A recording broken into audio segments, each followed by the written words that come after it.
Good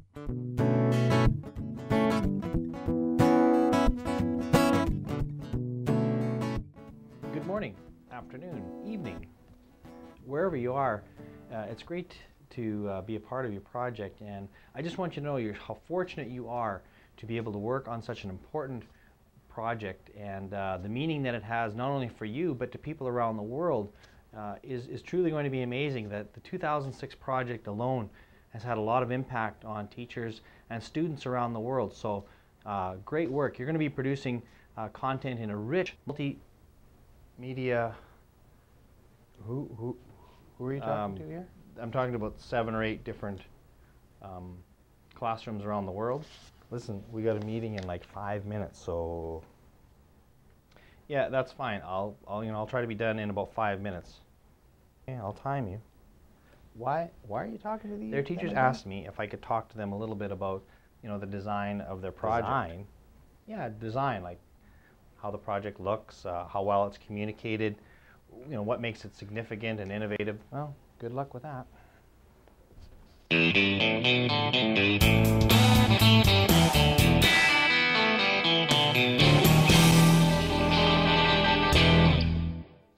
Okay, so let's talk about design.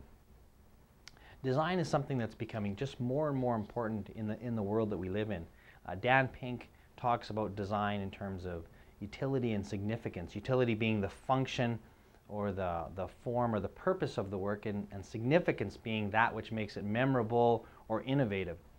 And so I want us to spend some time thinking about the kinds of things that you can do with your project that will make it both purposeful but also significant and innovative. So here's a couple things that I want you to consider.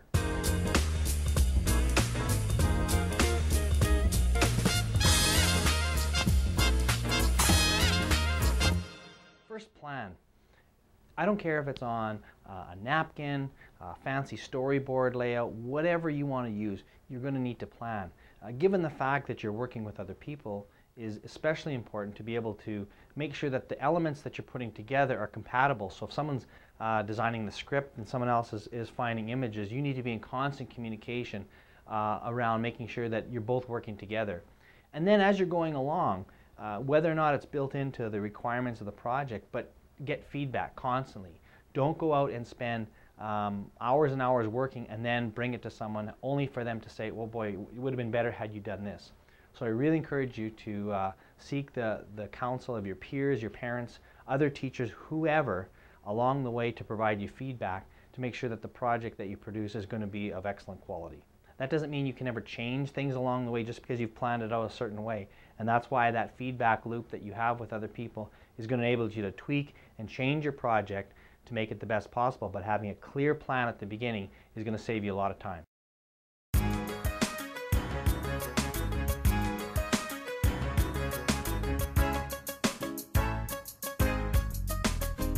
You know what makes a good picture or a good shot? You need to spend some time making sure that you're clear on good qualities, what are good elements of photography and imagery. If you're going to go out, seek and find some images, try to avoid places like Google for searching your imagery. Typically, those are not the best choices. Instead, go to places like Flickr, places that allow you to find images that are copyright free or have some copyright ability for you to use them in these types of projects. Flickerstorm is another example. If you've got 60 seconds, head over to this site and find some really good ideas on taking your own pictures. And I would encourage you, as much as possible, to make your own images, take your own video footage, rather than mixing and matching, just because you have more control over it, and it's very good for you to learn how to create these images. So this site will help you with that.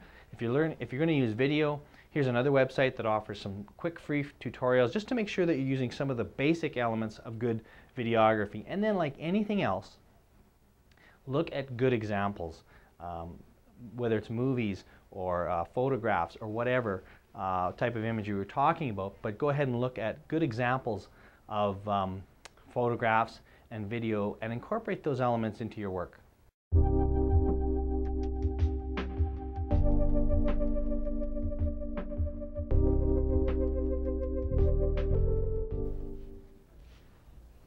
Are you finished yet? No. Why are you back again? Why did they ask you to do this keynote again? I don't know, maybe Dan Pink was busy and I was their second choice. Maybe I was number 40. I don't know why, but can I get back to my work, please? I have to tell you that most of the pages I've seen created on places like MySpace are awful.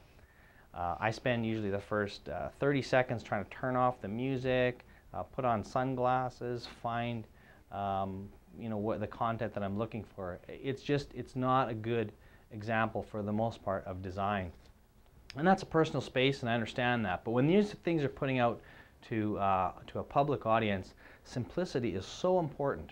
Having a clear, concise message that you're wanting to convey. The idea of white space or negative space really is this idea that not everything has the same emphasis, and so having lots of white space enables you to focus on the things that are really, really important. There's some good examples of this currently in some ads and videos that we've seen. There's a couple of examples here and some links here you can look at that really, I think, demonstrate simplicity in communication. And so really when you're thinking of it, try to strip away any of the elements that aren't really adding to your message, because if they aren't adding to their message, it's likely they're taking away from your message. So making sure that you have a really simple message and clear message is important. Consider how you're going to transition then also between big ideas. It might be the use of titling. It might be just going to a black screen. It might be a change in the music. Something that signals to people this is a slightly different idea and that you want them to shift gears, so to speak. So think of how you're going to do those transitions and how to do them so that they're drawing people's attention to what's important.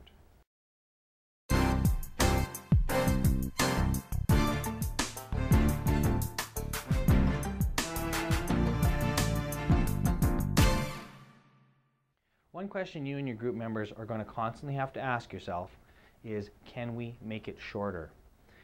Typically, when people are creating these type of projects, they're very excited about it. All the work they're doing is so good, but when it comes down to presenting it to other people, you can't possibly share everything you've learned. That's what handouts are for. That's what wikis are for. Documentation that supports your idea, but your message itself needs to be shorter. So whatever you produce, ask yourself, can we make it shorter?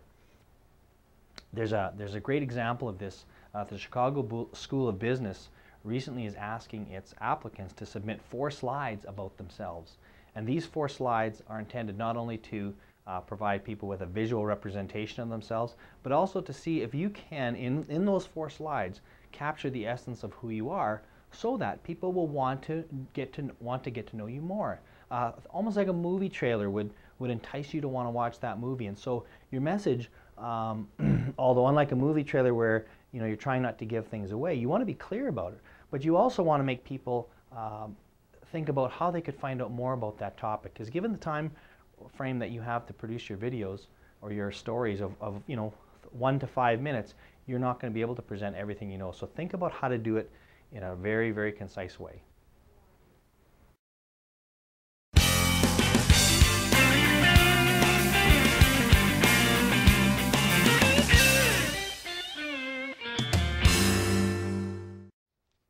This is where your creativity will shine.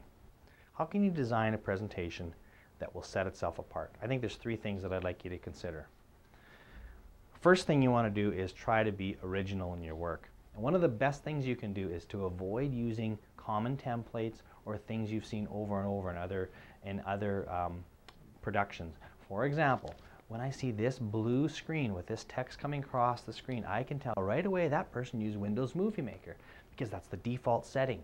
That's what they look like sort of coming out of the box. This one right here, well, that's an iMovie production, because those are generally the default settings. And so if we're not even willing to explore how to make ours significant, it's not going to look original. Now, being original doesn't mean that you can't borrow anyone else's ideas. I mean, I don't think anyone does that. We all take examples and pieces of good work. But that's not an example of good work. That's an example. Those are examples of laziness and not putting the thought into what type of font will really make my story stand out. So considering all those elements really deeply and striving towards good original work is important. Second, consider 1 or 2 features that might just be a little different from your movie. And that might be sort of looking at the advanced features of a piece of software and seeing what can it do that would make my work stand out. And not just to stand out to be different, but to add to your message. So for example, for me, I'm using a green screen here and trying to incorporate having myself come in on this other side of the screen and trying to add a little humor and those kind of things. But that's an element that I'm hoping will add to the flavor of this movie. So it's a new feature that I'm trying, and I just want to, and those are the kind of things that you want to think about in order to make your video or your story significant. Third and most important, you really have to think about how you're going to elicit emotion from people. It doesn't matter if you're advertising, it doesn't matter what. You're telling a story, and you have to think about it in those terms. And so even if you're there to inform, what is it that you want people to feel after they watch that video? Should they be angry? Should they be excited? Should they be nervous? I don't know what it is, but really think about how you're going to get that emotion out of people. It can come in a combination of the types of images that you use, the type of text that you use, the audio. All of those things are contributing to that. So asking yourself throughout the process, what is it that we want people to feel when I watch our video, and how can I make that significant, is really something that will make your movie stand out. Look at any advertisement or movie or whatever and ask yourself, what are they going for? How do they keep me interested and engaged? Hey, we got to go. Yeah, I think that was longer. I think I am. So thanks for inviting me to talk to you, and I'm looking forward to seeing the great work that you're going to do. I'm hoping that you find something that you can discuss and talk about with your group around how to make your projects more design friendly and significant. I know you will. Whatever. Okay, let's go. It wasn't longer than 5.